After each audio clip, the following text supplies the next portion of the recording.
I counted the coins 3 times before I left the apartment. $743 in quarters, dimes, nickels. The bank teller had looked at me like I was wasting her time when I asked if I could exchange them for bills.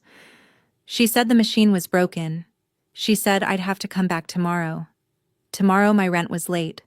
Tomorrow meant a $50 fee I couldn't afford on top of rent I could barely make. So I rolled them myself. 42 rolls. It took me 3 hours sitting on my apartment floor with my back against the wall and my fingers going numb. The paper wrappers were cheap, the kind that tore if you weren't careful. I was careful. I had to be. Every coin mattered. Every single one. My fingers still smelled like metal when I was done. Copper and nickel and that strange bitter scent that coins carry, like they've passed through too many hands, absorbed too much desperation. The paper wrappers had left red creases in my palms that wouldn't fade for days. I put them in a canvas bag that used to hold library books, back when I had time to read, back when I had energy for anything other than survival. The bag was heavy. Heavier than it should have been.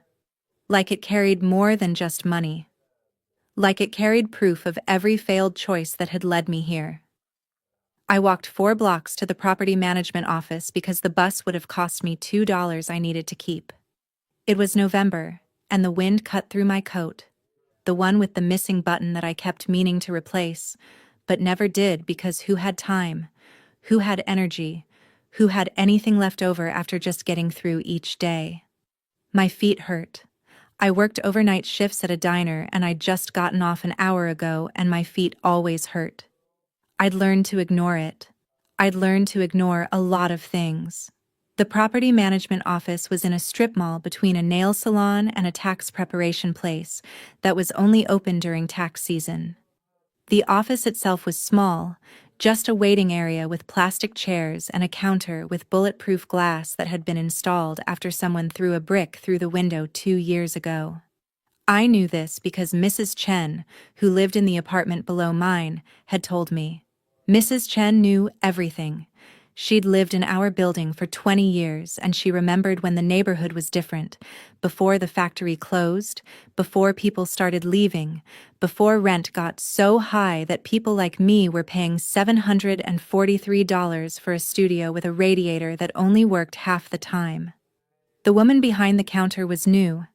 Young, maybe 22 or 23, with acrylic nails that were too long to be practical, painted a bright coral pink that looked expensive.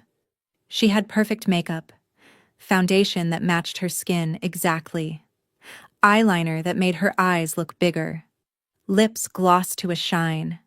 She looked like she'd never counted coins on her apartment floor. She looked like she'd never had to. She was on her phone when I walked in. Didn't look up. I stood there for a moment, waiting. The bag of coins was heavy in my hand. I set it down on the counter with a soft thud that made her glance up, annoyed. "Can I help you?" She didn't sound like she wanted to help me. "I need to pay my rent." She looked at the bag. Something changed in her face.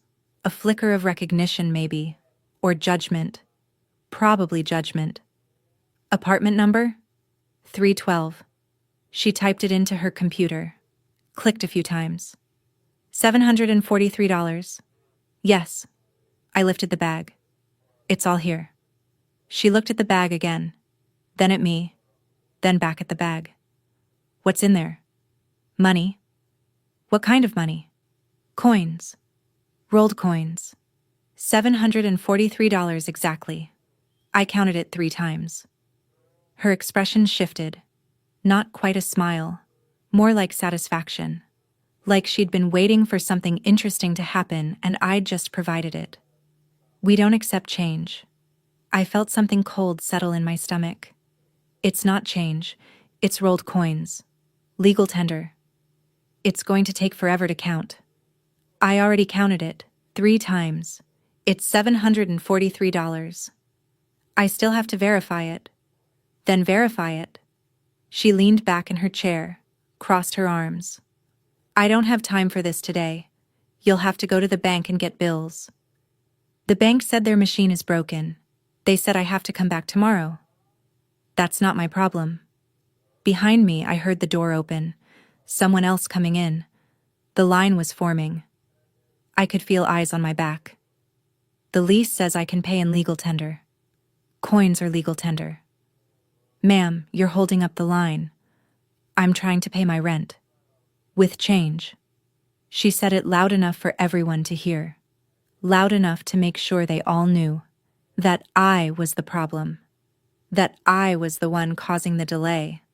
That I was the one paying rent in coins like some kind of desperate... It's not change, I said again. My voice was quieter now, steadier. It's rolled coins. $743. Everything I have.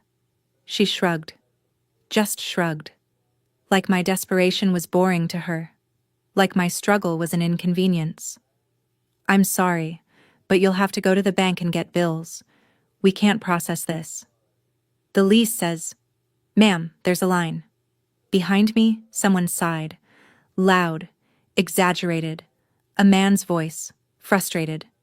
Come on. Some of us have places to be. I closed my eyes for just a second, tried to breathe, tried to think. If I left now, if I went back to the bank tomorrow, the rent would be late. The late fee would hit. $50 I didn't have. And if I couldn't pay the late fee, they'd start the eviction process. I'd seen it happen to Mr. Rodriguez in 2008. 3 months and he was gone. I reached for the bag. My hands were shaking. I was going to leave. Going to figure something out. I'll cover it. The voice came from directly behind me. Low. Calm. The kind of voice that didn't need to be loud to be heard. I turned. He was tall. That was the first thing I noticed. Tall and well-dressed in a way that didn't belong in this neighborhood. Dark coat that looked expensive. Clean hands. Hair that had been cut recently, professionally. He wasn't looking at me. He was looking at the woman behind the counter, and something about his gaze made her sit up straighter. Made the boredom disappear from her face. That's not necessary, I said. It's done. He pulled out a wallet. Leather. The kind that probably cost more than my rent. He extracted a credit card and held it out to the woman. She took it like it might burn her. Sir, I can't just... You can. He said it so quietly I almost didn't hear it, but she did. Everyone did. There was something in his voice, not a threat. Not exactly. Just certainty. The kind of certainty that came from never being told no. She ran the card. Her fingers fumbled on the keyboard. She handed him the receipt and he signed it without looking at it. His signature a quick scrawl that could have been anything. I stood there with my bag of coins, my face burning, my hands shaking. You didn't have to do that. He looked at me then. Really looked at me. His eyes were gray. Not blue-gray or green-gray. Just gray. The color of pavement after rain. The color of smoke. The color of something solid and unmovable. There was no pity in them. No judgment. Just attention. Complete, unwavering attention that made me feel like I was the only person in the room. What's your name? He asked. Vera. Vera? He said it like he was testing how it felt in his mouth. Like he was memorizing it. Go home, Vera. You're paid through the month. I can't just... You can. You are. He said it with the same quiet certainty he'd used with the woman behind the counter. Like my protests didn't matter. Like the decision was already made. He walked past me, toward the door. I watched him go. Watched the way people moved out of his path without him asking. Watched the way he carried himself. Like he owned the building. Like he owned the whole damn street. Wait, I said. I need to pay you back. He stopped. Turned to look at me over his shoulder. No, you don't. Yes, I do. Vera. He said my name like a period at the end of a sentence. Final. Definitive. Go home. Then he was gone. Out the door. into the November cold. I watched him through the glass. He got into a car. Black. Expensive. A driver in the front seat. The car pulled away from the curb and disappeared into traffic. The woman behind the counter was staring at me. "Do you know him?" "No." That was Cade Harrow. She said it like I should know what that meant. Like it was important. I didn't know. I didn't care. I just wanted to leave. "Okay," I said. "Okay?" She leaned forward, interested now in a way she hadn't been before. "Cade Harrow just paid your rent and you don't even know who he is? Should I?" She laughed. It wasn't a friendly sound. "Yeah, you should." I picked up my bag of coins and left. Walked the 4 blocks back to my apartment in the cold. My feet hurt. My hands hurt. Everything hurt. But my rent was paid and I had a month to figure out what the hell I was going to do next. That night, I sat on my apartment floor and tried to give the money back. I didn't have his number. I didn't have his address. I Googled his name and found almost nothing. A few business registrations, a mention in a real estate deal from 3 years ago, a blurry photo from some charity event where he was standing in the background, his face half turned away from the camera. Nothing that told me who he was or how to find him. Nothing that explained why he'd paid rent for a stranger. I kept the coins, all 42 rolls. I put them in a shoebox under my bed and tried not to think about what they represented. Tried not to think about the fact that I'd been so desperate that I'd walked into that office with a bag of change. Tried not to think about the way that woman had looked at me, the way everyone had looked at me. Tried not to think about Cade Harrow and his gray eyes and the way he'd said my name like it mattered. 3 days later, I saw him again. I worked the overnight shift at a diner off the interstate, 10 p.m. to 6 a.m., 5 nights a week. The pay was $7.25 an hour plus tips. The tips were decent if you didn't mind drunks and long-haul truckers and the occasional group of kids coming down from whatever they'd taken at whatever party they'd left. I didn't mind. I needed the money. And I liked the quiet hours between 3 and 5 when the place was usually empty and I could refill the salt shakers and wipe down the counters and think about nothing at all. The diner was called Rosie's, even though there was no Rosie and probably never had been. It was the kind of place that looked exactly like every other diner. Red vinyl booths, black and white checkered floor, a counter with stools that spun, a jukebox that hadn't worked in years. The coffee was terrible and the food was mediocre, but it was cheap, and it was open 24 hours, and that was enough.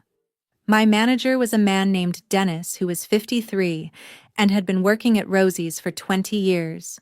He spent most of his shifts in the back office smoking cigarettes and watching videos on his phone. He didn't bother me and I didn't bother him. It was a good arrangement. There were 3 other waitresses on rotation. Marcy worked days. She was 45 with 2 kids and a husband who'd left her for someone younger. Janet worked evenings. She was 19 and saving up for community college. And then there was me, working overnights because the pay was slightly better and because I didn't sleep well anyway. Cade came in at 2 in the morning on a Wednesday. I was refilling the ketchup bottles when I heard the door. Looked up.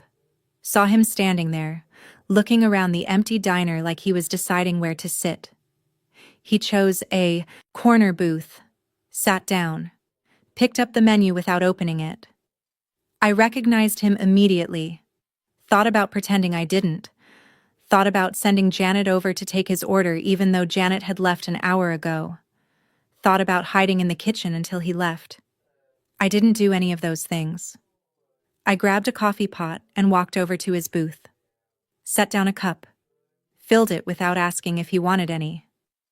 "Coffee." "Thank you." I waited for him to say something else. He didn't. Just looked at the menu. "Do you want to order?" I asked. "Not yet." "Okay." I turned to leave. "Vera." I stopped, turned back. "You remember?" "Yes." "What are you doing here?" Having coffee. At 2 in the morning, at this diner. Is that unusual? I looked at him, at his expensive coat hanging on the hook by the booth, at his clean hands wrapped around the coffee cup, at the way he sat like he belonged here even though he clearly didn't. Yeah, it is. He almost smiled. Almost. Sit with me. I'm working. There's no one else here. There wasn't. The diner was completely empty. Had been for over an hour. Dennis was in the back. The kitchen was closed. It was just me and Cade Harrow and the fluorescent lights humming overhead. I sat down across from him. Waited. You didn't deposit the coins, he said. My heart skipped. How do you know that? He didn't answer. Just sipped his coffee and watched me over the rim of the cup. Have you been following me? I asked. I've been paying attention. That's not an answer. It's the only one I'm giving you. I should have been scared. Should have stood up and walked away and maybe called the police even though I knew the police wouldn't care. But there was something in the way he said it. Not threatening. Not predatory. Just factual. Like he was telling me the sky was blue or water was wet. Why? I asked. Because you needed help. I didn't ask for it. You shouldn't have to. I stared at him. Tried to understand. Tried to make sense of this man who paid rent for strangers and showed up at diners in the middle of the night and said things like, you shouldn't have to ask for help, like it was obvious, like it was simple. What do you want from me? I said finally. Nothing you're not willing to give. That doesn't mean anything. It will. He finished his coffee, set down the cup, pulled out his wallet and left $100 bill on the table. Way too much for a cup of coffee. Way too much for anything. I can't take that, I said. You can. You will.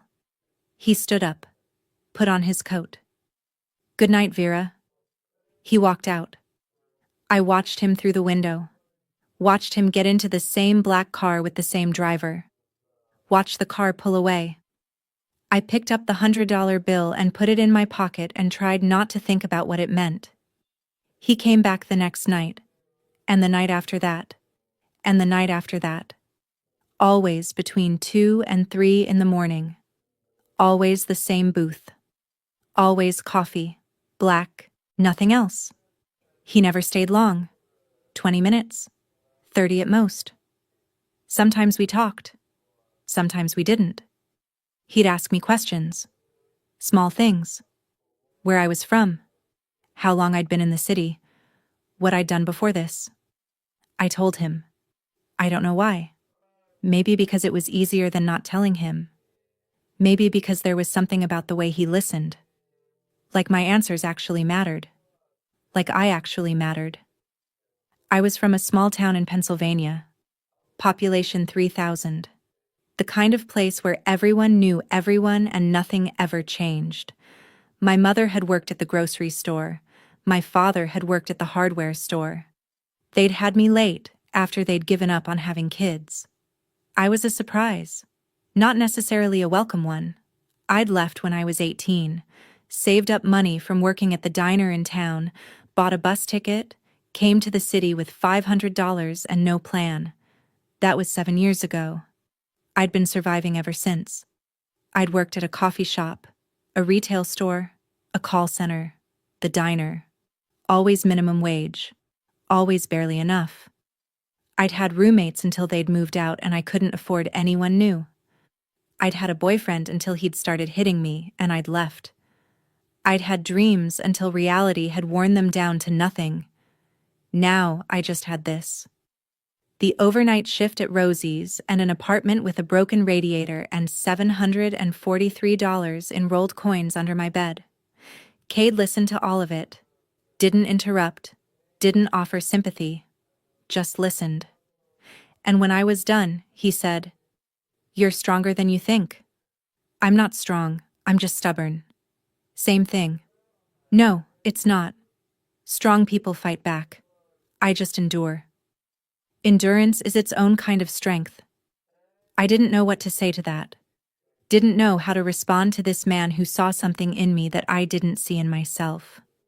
I learned things about him too, not because he offered them, because I watched, because I noticed. He had a scar on the back of his left hand, thin and pale, like something had cut him a long time ago and healed imperfectly. He drank his coffee the same way every time, 3 sips before he set it down, always in the same rhythm, like a ritual. He wore a watch that looked old, expensive, the kind that got passed down through generations, but he never checked it, never seemed to care what time it was. When his phone rang, which it did often, he'd look at the screen, silence it, and put it back in his pocket. Never answered, never explained. Just silenced it and went back to whatever we'd been talking about. And people reacted to him. Not just me. Everyone. Dennis came out of the back office the 4th night Cade came in, saw him sitting in the corner booth. His face went white. Actually white. Like all the blood had drained out of it. He didn't say anything. Just gave Cade this little nod, this gesture of acknowledgement or maybe respect or maybe fear, and went back to the office. When I asked Dennis about it, later, after Cade had left, he told me to mind my business. Who is he? I asked. I said mind your business, Vera. Dennis. I mean it. That man is not someone you want to know about. Trust me. But I did want to know. Couldn't help it. Started paying more attention. The waitress who worked day shift, Marcy, she'd seen Cade before, at a restaurant downtown, one of the expensive ones. She said the owner had come out personally to greet him, had comped his entire meal and thanked him for coming. She said Cade had left a tip that was more than she made in a week. Who is he? I asked her. She looked at me like I was stupid. You really don't know? No. She leaned in closer, lowered her voice even though we were alone in the break room. He's connected. You understand what I'm saying? Connected to what? Not what. Who? He's connected to people. Important people. Dangerous people. What does that mean? It means you don't ask questions about Cade Harrow. It means you don't get involved. It means you take his money and you say thank you and you stay the hell away from him. But I couldn't stay away, because he kept coming back. Night after night. Same booth. Same coffee. Same quiet attention that made me feel like I was the only person in the world. 2 weeks after he first came to the diner, I asked him about it. Why do you keep coming here? The coffee's good. The coffee's terrible. He almost smiled. Then maybe I come for the company. I'm not good company. I disagree. Cade. I set down the coffee pot, sat across from him.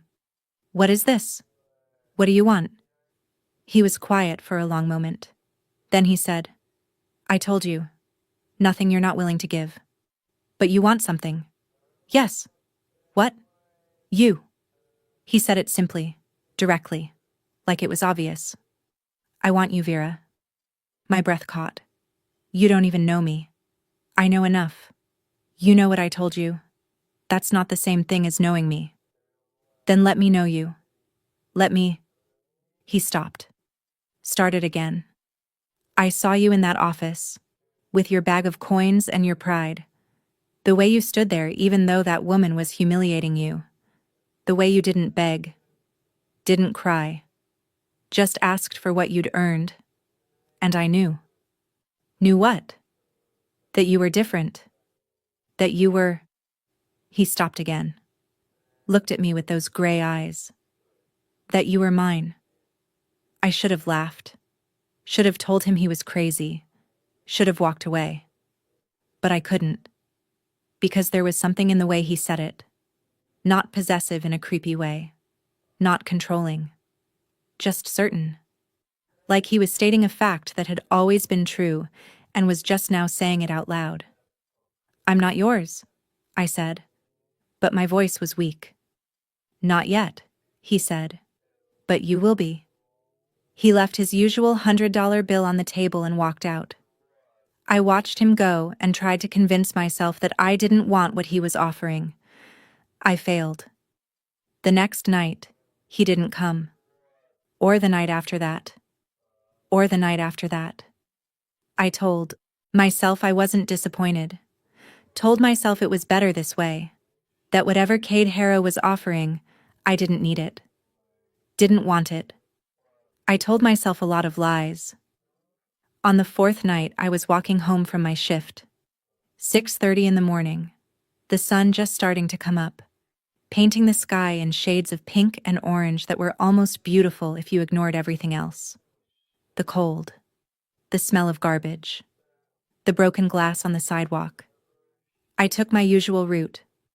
4 blocks north, 2 blocks east. Past the bodega with the broken sign.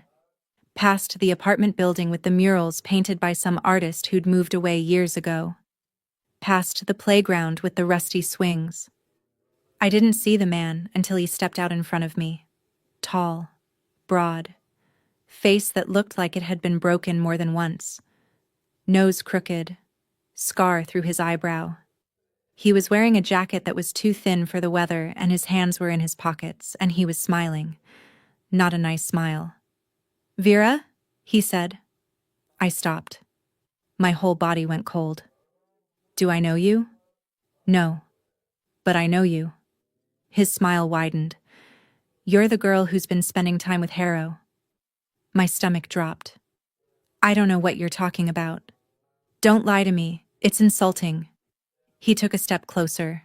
I took a step back. "I've been watching, seeing you two at that diner. All those late-night chats. Sweet. Real sweet." "I don't know him. He's just a customer." "Sure. That's why he paid your rent. That's why he's there every night. That's why." He paused, tilted his head. "You really don't know who he is, do you?" "No." "Huh." He seemed to find that funny. "Well, doesn't matter. You're going to give him a message for me. I told you, I don't know him." "You will.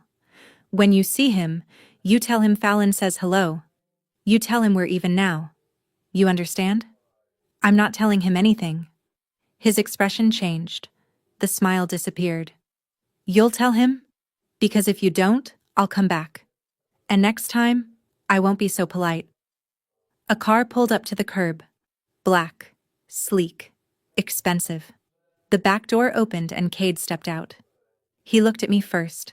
His eyes scanned my face, my posture, looking for damage, looking for injuries. Then he looked at Fallon. "Walk away," Cade said. His voice was quiet, calm, but there was something underneath it. Something cold and hard and absolutely unyielding. Fallon raised his hands. The smile came back. "Just having a conversation, Harrow. No harm intended. Walk away." The temperature seemed to drop. The street was empty. No one around. Just the three of us and the morning light, and the sense that something terrible was about to happen. Fallon's smile disappeared. "This isn't over." "Yes," Cade said. "It is." They stared at each other. Seconds passed. Maybe 10. Maybe 20. I couldn't breathe. Couldn't move. Then Fallon looked at me. "See you around, Vera." "No," Cade said. "You won't." Fallon laughed. It wasn't a happy sound. Then he walked away. Just turned and walked down the street like nothing had happened. Like he hadn't just threatened me. Like Cade hadn't just promised something I couldn't quite define. The car stayed at the curb. The driver stayed behind the wheel. Cade looked at me. "Get in," he said. "I'm fine." "Vera, get in the car." "I live 2 blocks from here. I can walk." "No, you can't." He said it with absolute certainty. "Get in the car." I should have argued. Should have insisted I was fine. Should have walked home and locked the door and pretended this hadn't happened. But my hands were shaking and my legs felt weak, and I was so tired of being afraid all the time. I got in the car. The interior smelled like leather and something else. Something expensive I couldn't name. Cedar, maybe. Or sandalwood. Cade slid in beside me and closed the door. The driver pulled away from the curb without being told where to go. "Who is that?" I asked. "Someone who won't bother you again." "That's not an answer." "It's the only one you need." I looked at him, at his calm face, at his steady hands, at the way he sat there like this was normal, like men didn't just appear on street corners to threaten women he barely knew. "Why are you doing this?" "Doing what?" "This. All of this. The rent, the diner, the—" I gestured at the car, at him, at everything. "Why do you care?" He was quiet for a long time. The city moved past the windows. Familiar streets made strange by the tinted glass. People going to work, opening stores, starting their days. Normal people with normal lives. "I saw you," he said finally. "In that office. With your bag of coins and your pride and the way you refused to beg even though you were desperate. I saw you, and I knew." "Knew what?" "That you were mine." The words hung in the air between us. Heavy, undeniable, terrifying. "I'm not yours," I said. "Yes," he said quietly. "You are." The car stopped in front of my building. Cade got out first, opened my door, walked me to the entrance, waited while I fumbled with my keys. "Go inside," he said. "Lock the door. Don't answer it for anyone except me." "Cade, I'll take care of this." "Take care of what?" "What are you going to do?" He touched my face. Just once, his fingers brushing my cheek so gently I barely felt it. "Everything. Go inside, Vera." I went inside, locked the door, watched through the window as he got back in the car and it drove away. I didn't see Fallon again. Didn't see Cade for 3 days. When he finally came back to the diner, he looked different. Tired. There were shadows under his eyes that hadn't been there before. His shirt was wrinkled.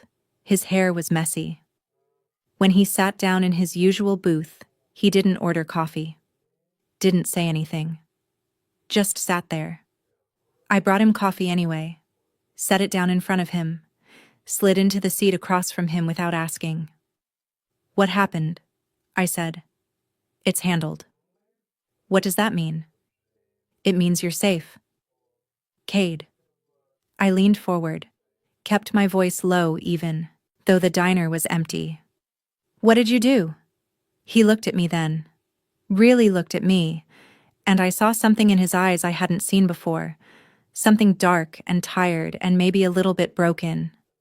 "What I had to," he said. I wanted to press, wanted to demand answers, but I could see it in his face. The weight of whatever he'd done, the cost of keeping me safe. And I realized I didn't want to know. Not really. Because knowing would make me complicit. Knowing would make me responsible. So I let it go. "Thank you," I said instead. He nodded, drank his coffee. When he left, he didn't leave money on the table, didn't say goodbye, just walked out. I thought maybe that was it. Maybe he was done. Maybe he'd handled the problem and now he'd disappear from my life like he'd never been there. I was wrong. Things started changing. Small things at first. Subtle. The superintendent showed up at my apartment 2 days later, fixed my radiator without me asking, said the landlord had requested it. When I tried to thank him, he just shrugged and left. My manager gave me better shifts. Sunday mornings instead of overnight Saturdays. Higher tips. Better customers. He didn't explain why. Just changed the schedule. The bodega owner started giving me discounts. Nothing major. $1 off here, $2 off there, but enough that I noticed. It took me a week to connect the dots, to understand that all of this was connected to Cade Harrow, that he'd quietly rearranged my life to make it easier. I should have been angry, should have felt manipulated, controlled, but I was just tired. Tired of struggling, tired of fighting, tired of being alone. When Cade came to the diner the following Friday, I was ready. "I need to talk to you," I said. He looked up from his coffee. "All right. Not here. Somewhere else. He studied me for a moment, then nodded. Where? I don't care. Your choice. He took me to his apartment. It was downtown. High floor. Probably the 20th floor or higher. Floor-to-ceiling windows with a view of the city that made my chest ache because it was beautiful and terrible at the same time. All those lights, all those people, all those lives happening simultaneously. The apartment itself was minimalist, expensive but impersonal. Gray couch, black coffee table, white walls, no pictures, no personal items. Like a hotel room, like he didn't really live there. I stood in the middle of the living room and turned to face him. I can't do this, I said. Do what? Whatever this is? You paying for things? You fixing my life? You... I stopped. Started again. I can't be owned. I'm not asking you to be. Yes, you are. You said it yourself. You said I was yours. You are. I don't even know you. Not really. I know you come to the diner. I know you paid my rent. I know you did something to Fallon. But I don't know who you are. What you do. Why you live in this... I gestured at the apartment. This place that doesn't feel like anyone lives here. Crossed the room. Stood in front of me. Close enough that I could feel the heat of him. Smell his cologne. See the flecks of darker gray in his eyes. What do you want to know? He said. Everything. That's dangerous. I don't care. He looked at me for a long moment. Then he stepped back. Walked to the window. Stood there with his hands in his pockets, looking out at the city. I was born here, he said. South Side. You know it? I've heard of it. My father worked construction. My mother cleaned houses. We were poor, but we were fine. We had enough. Then my father got hurt. Fell off a scaffold. Broke his back. The company refused to pay. Said it was his fault. Said he should have been more careful. He paused. I waited. We lost everything. The apartment. The car. My mother had to work 3 jobs just to keep us fed. My father couldn't work at all. He'd sit in his chair all day watching TV and getting angry. Getting bitter. He started drinking. Then he started hitting her. Then he started hitting me. My heart squeezed. I was 16 when I dropped out of school. Started working. Anything I could find. Construction. Loading docks. Deliveries. I met a man. Older. Connected. Name was Garrett. He saw something in me. Took me under his wing. Taught me things. What kind of things? How to read people. How to make money. How to survive in a world that doesn't care if you live or die. He turned to look at me. How to hurt people who deserved it.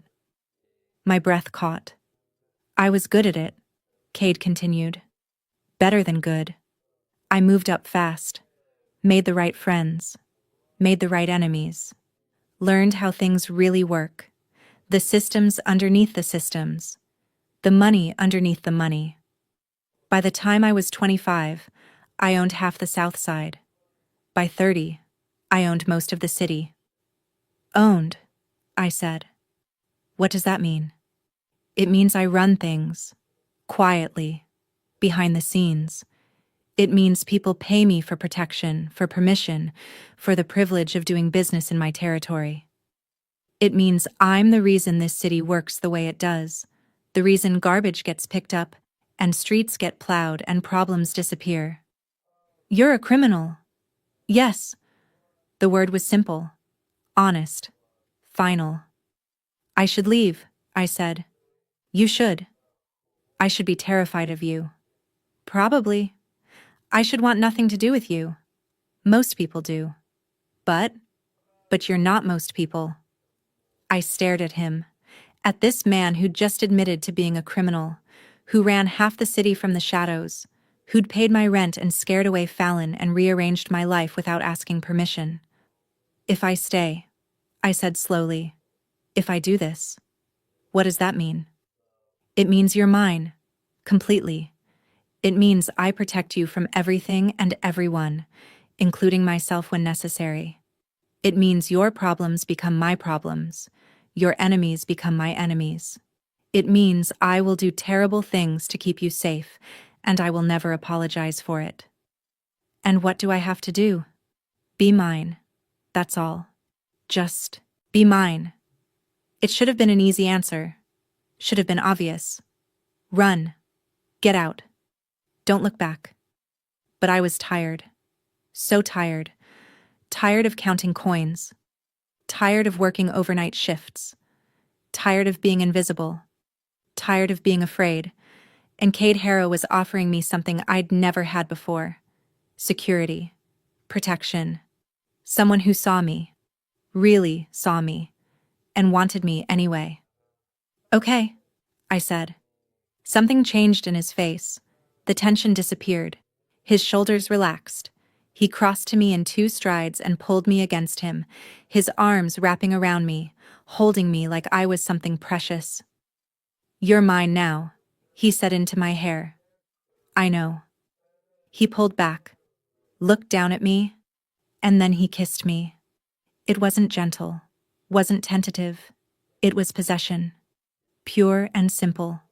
His hands in my hair, his mouth on mine, his body pressing me back against the wall.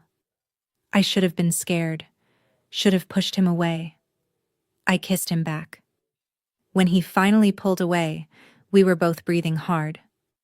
I need to take you home, he said. Why? Because if I don't, I won't stop. And you're not ready for that yet. How do you know? Because I know you, Vera. Better than you think. He drove me home, walked me to my door, kissed me again, slower this time, like he was memorizing the taste of me. Then he left. I went inside, locked the door, sat on my floor and tried to process what I'd just done. I'd just agreed to belong to a criminal, to a man who admitted he did terrible things, to someone who ran the city from the shadows. I should have been terrified. I wasn't. I felt safe. The next few weeks were strange. Cade didn't change my life dramatically. There was no sudden wealth, no new apartment, no obvious signs of his influence beyond what had already changed. But he was always there, not hovering, not controlling, just present. He'd show up at the diner, stay for an hour. We'd talk about everything and nothing. He told me more about his past, about Garrett, the man who'd taught him, about his mother's death when he was 23, about his father's death 2 years later, drunk and alone in a nursing home Cade had paid for but never visited. I told him more too, about my childhood in Pennsylvania, about my parents who'd never really wanted me, about leaving at 18 with nothing but hope, about watching that hope slowly die as I realized the city didn't care who you were or what you wanted. You're stronger than you think, he said one night. You keep saying that. Because it's true. How do you know? Because you survived. Because you're still here. Because... He reached across the table and took my hand. Because you didn't break. I feel broken. You're not. You're just tired. He wasn't wrong. Cade started taking me places. Dinner at restaurants I'd never been able to afford. Movies at the theater with the reclining seats. Walks through parts of the city I'd only seen from the bus. People noticed him everywhere we went. Recognized him. Some nodded. Some looked away quickly. Some came over to shake his hand, to thank him for something I didn't understand, to ask for favors I pretended not to hear. He was polite to everyone, but there was always distance, always a wall between him and them. He let them close enough to speak but no further. With me, there was no wall. With me, he was different. Softer. More open. He'd hold my hand while we walked, put his arm around me in the movie theater, kiss my forehead when he thought I wasn't paying attention. It was terrifying how quickly I got used to it, how quickly I started to depend on it. 2 months after that night in his apartment, my ex-boyfriend Marcus showed up. I hadn't thought about Marcus in 2 years. Hadn't wanted to. He was the reason I'd moved to the city in the first place. We'd been together for 3 years. Met when I was 19. He'd been charming at first. Funny. Attentive. Sweet. Then he'd started drinking. Then he'd started getting angry. Then he'd started hitting me. It had taken me a year to leave. A year of black eyes I covered with makeup and bruises I explained away, and fear I swallowed down until I couldn't breathe.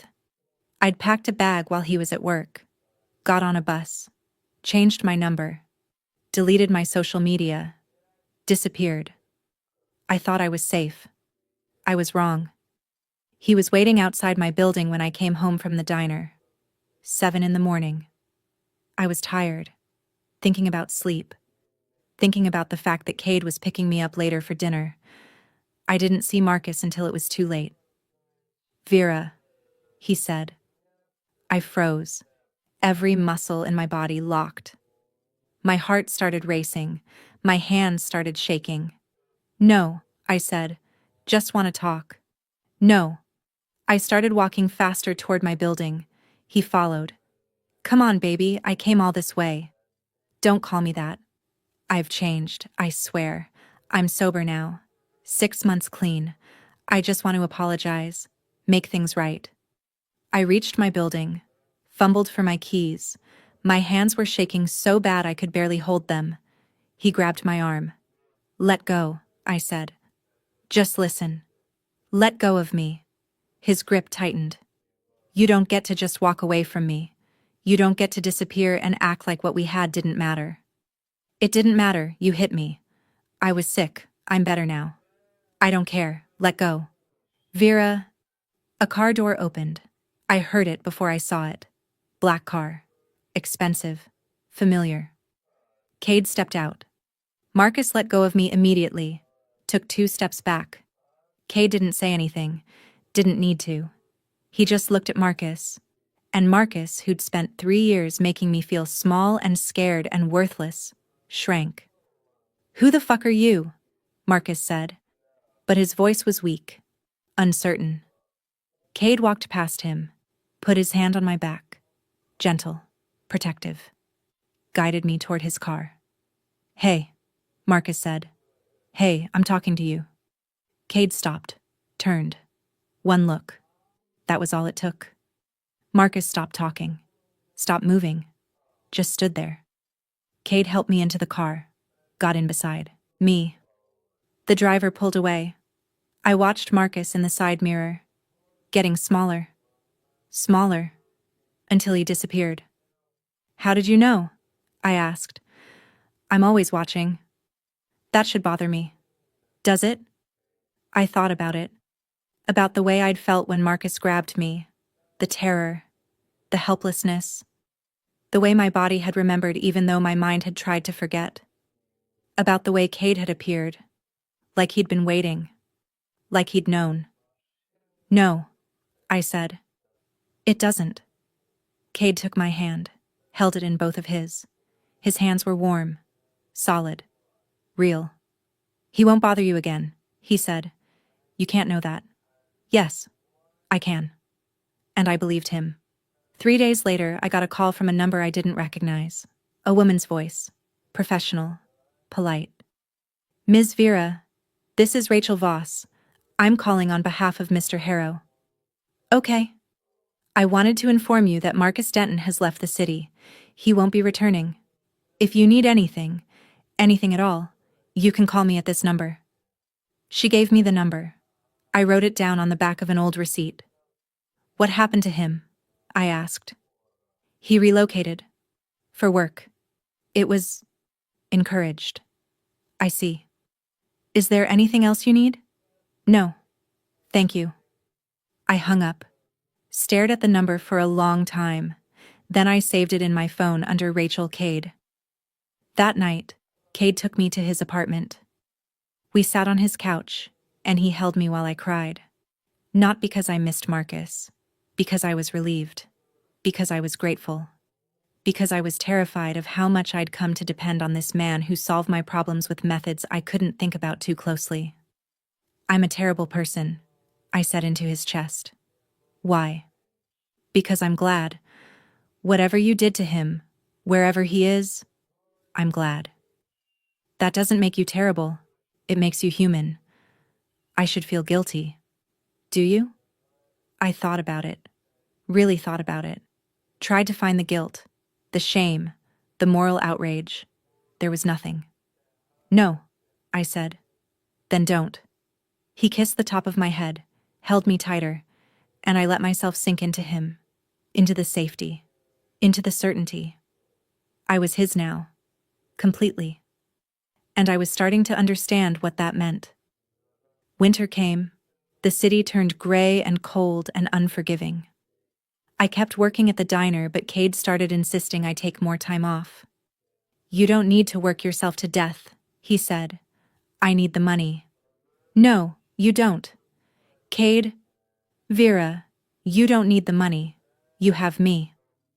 It should have bothered me, the implication, the assumption, but it didn't. Because he was right. I didn't need the money. My rent was always paid. My bills were always covered. The coins under my bed sat untouched because I didn't need them anymore. My manager started giving me Sundays off. Said he was being generous. I knew better. I started keeping clothes at Cade's apartment, a toothbrush, my own coffee mug. Small things that added up to something bigger. We still didn't talk about what he did, the specifics. But I learned anyway. Through the people who called him at odd hours. Through the way he'd sometimes leave in the middle of the night and come back hours later. Through the blood I'd see on his knuckles, the tension in his shoulders, the way he'd look at me like I was the only good thing in his life. He never lied to me. When I asked if he was okay, he'd tell me the truth. When I asked if someone was hurt, he'd say yes. When I asked if it was his fault, he'd say it was necessary. And I'd accept it. Because what else could I do? In February, he asked me to move in with him. We were in his kitchen. He was cooking, something he did surprisingly well, and I was sitting on the counter drinking wine and watching him. "Move in with me," he said. Not a question, a statement. "I have a lease. I'll handle it. Cade." He stopped what he was doing, turned to face me. "I want you here. Every night. I want to wake up next to you. I want to come home to you. Move in with me." "This is happening fast." "No, it's not. It's been happening since the moment I saw you. We're just catching up to it." He wasn't wrong. Everything with Cade felt inevitable, like we'd been moving toward this from the very beginning. "Okay," I said. He smiled. Actually smiled. It was rare enough that it made my breath catch. I moved in the following week. I didn't have much to bring. A few boxes of clothes, some books. The shoebox of coins I still couldn't bring myself to deposit. Cade hired movers even though I could have carried everything myself. He wanted it done right, he said. Wanted me settled. Living with him was easier than I expected. He worked strange hours but was always careful to be quiet when I was sleeping. He'd leave notes when he had to go out. Text me throughout the day. And at night, when he came home, he'd find me. Hold me. Like I was the only thing in the world that mattered. We slept together for the first time on a Thursday in March. It wasn't planned. We were on the couch watching a movie and he kissed me and things escalated and suddenly we were in his bed and he was looking at me like I was something sacred. "We don't have to," he said. "I want to. Vera." He brushed my hair back from my face. "Once we do this, that's it. You understand? There's no going back. You'll be mine in every way." I already am. And I was. I had been for months. He was gentle, careful, like he was afraid I might break. But there was intensity there too. Possession. The way he said my name. The way he looked at me. The way he held me after. "I love you," he said. It was the first time either of us had said it. I love you too, I said. And I meant it. Things should have been perfect after that. And they were, for a while. But perfection doesn't last. Not in Cade's world. The problem started in April. Someone was moving into Cade's territory, trying to set up operations without permission, without paying tribute. I heard about it through conversations I wasn't supposed to hear. Phone calls Cade took in his office. The tension that radiated off him when he came home. Is everything okay? I asked one night. It will be. Can I help? No, just... He pulled me close. Just be here, that's all I need. The man behind the encroachment was named Petrel. I learned his name accidentally. Cade was on a call and I was in the kitchen and the door wasn't closed all the way. I don't care what Petrel thinks he can do, Cade said. His voice was different. Cold. Flat. The voice he used when he was done negotiating. He pays or he leaves. Those are his options. A pause. Then make him understand. I don't care how. Another pause. Do it tonight. He hung up. Found me in the kitchen 10 minutes later. Knew immediately that I'd heard. Don't ask, he said. I wasn't going to. Vera. I said I wasn't going to ask. I set down my coffee. I know what you do. I'm not naive. No. He said quietly. You're not. He held me, and I held him back. We were both too far in now to pretend otherwise. Petrel disappeared that night. I saw it on the news the next morning. Local businessman missing, police investigating. Cade came home at dawn. No blood on his clothes, no evidence, just exhaustion in every line of his body. Is it done? I asked. Yes. I made him breakfast. We didn't talk about it. Never talked about it again. But something had shifted. I wasn't just Cade's girlfriend, I was complicit. Part of this. And there was no going back. Spring turned to summer. I quit my job at the diner in June. Cade had been asking me to quit for months. You don't need it anymore, he said. I like having my own money. I know. But you're exhausted all the time. And that neighborhood isn't safe at night. I've been fine. You've been lucky. That's not the same thing. He was right. So I quit. And it felt like losing the last piece of who I used to be. But it also felt like relief. I spent my days reading, exploring the city, learning to cook. Cade gave me a credit card with no limit. I barely used it. Couldn't shake the habit of checking price tags, of calculating if I could afford something. Why don't you buy things? He asked. I don't need things. That's not what I asked. I thought about it. I don't know how to want things anymore.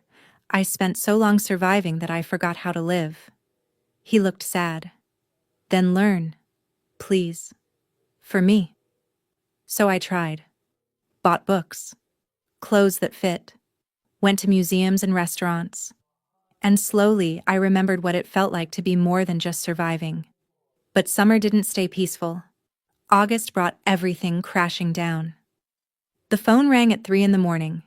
Cade answered on the second ring. What? I couldn't hear the other side, but I watched his face change. Watched him go from sleepy to alert to something I'd never seen before. Fear. Where? He said. Pause. I'm coming. He hung up, got out of bed, started getting dressed. What's wrong? I asked. Stay here. Cade, what's wrong? He stopped. Looked at me. Someone took something of mine. I need to get it back. What did they take? He didn't answer. Just kissed me hard and left. I didn't sleep. Sat in the dark. Watched the sun come up.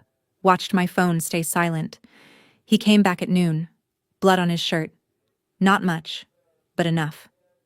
Are you hurt? I asked. No. Whose blood is it? Don't ask. I helped him out of the shirt. There was a cut on his arm. Shallow. Long. I cleaned it. Bandaged it. What happened? I asked. Petrel had a brother. Wanted revenge. My stomach dropped. What did he take?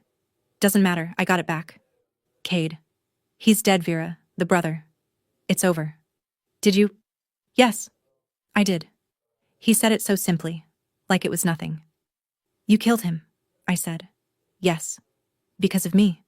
Because he tried to hurt what's mine. I should have been horrified. Should have run. All I felt was relief. Okay, I said. Okay? I kissed him. Okay. That night, lying beside him, I realized I'd changed. Fundamentally. The woman with the bag of coins wouldn't recognize me. I didn't care. Fall came. Cade started talking about the future. Marry me, he said one night. No preamble, no romance, just a statement. Why? Because I want you protected. Legally. If something happens to me, nothing will happen. Vera, something could always happen, and I need to know you're taken care of. Is this a proposal or estate planning? Both. I laughed. Then yes. We married 3 weeks later. City Hall. No guests. Just us.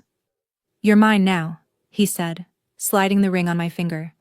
I was already yours. Now it's official. And it was. I was Vera Harrow, his wife. His. Marriage didn't change much. We were the same. He worked. I existed in the space he'd created. We loved each other. But there was always an undercurrent. The knowledge that this couldn't last forever. December came. Cade was tense. Something was happening. Something big. The night it ended, he almost stayed. Don't go, I said. I have to. Please. I'll be back by morning, I promise. He kissed me. Left. The call came at 4 a.m. Mrs. Harrow, this is Mercy Hospital. The world tilted. Is he alive? You should come. I don't remember the drive. Just standing in a white hallway while a doctor told me my husband had been shot. He's in surgery. It's serious, but he's stable. I waited. Alone. For hours. When the doctor came out, he's alive. He's going to make it. I went to his room, saw him pale and bandaged and unconscious, and I realized I couldn't do this. Couldn't live, wondering if he'd die. But I also couldn't leave, so I stayed. When he woke, his eyes found me. You're here. Where else would I be? Safe. Away from me. I'm safe right here. I'm sorry. For what? For all of it. I chose this, I said. I'm not leaving. I love you. I know. I love you too. He came home 2 weeks later. The shooter was found dead the next day. Life returned to normal. Or what passed for normal. We existed in our balance. He protected me. I protected him from the weight of his choices. On our first anniversary, he took me to the property management office, the same one where we met. He handed me keys. I bought the building. It's yours. Why? Because that's where I found you. Where everything started. I cried. Kissed him. We left. Walked into the summer evening. I was happy. Not simply. Not easily. But genuinely. I'd been invisible once. Now I was seen. Protected. Loved. The cost had been high. My independence. My innocence. But I'd paid it willingly. Cade took my hand. And I held on just as tight.